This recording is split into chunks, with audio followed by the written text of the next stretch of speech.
Hello everyone for today's mini vlog. At dahil kailangan na talaga natin tanggalin ang mga unnecessary artwork dito sa loob ng classroom natin, ayan, talagang nagtatanggal na po ako. Siyempre kailangan natin sumunod sa DepEd order.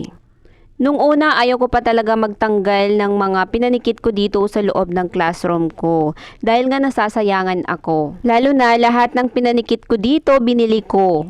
Volunteer teacher lang ako noon at dahil gusto ko mapaganda ang classroom ko, ginastosan ko siya.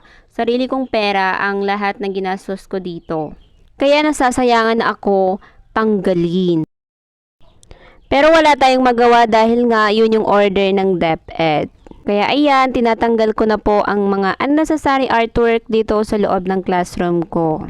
Pero sa totoo lang, habang tinatanggal ko yan, talagang nasasayangan po ako. Pero okay lang since ere-renovate ko naman ang classroom ko kasi nga gagawin ko siyang concrete, tatanggalin na lang natin. Pero syempre, hindi pa sa ngayon dahil wala pa tayong budget. Maghihintay pa tayo ng budget kasi nga hindi biro ang magpagawa ng classroom. Baka may gusto mag-donate dyan sa lahat ng followers ko. Baka may mga willing mag-donate dyan. Uy, sige na po. At aking masimula ng pagpaparenovate. Charot.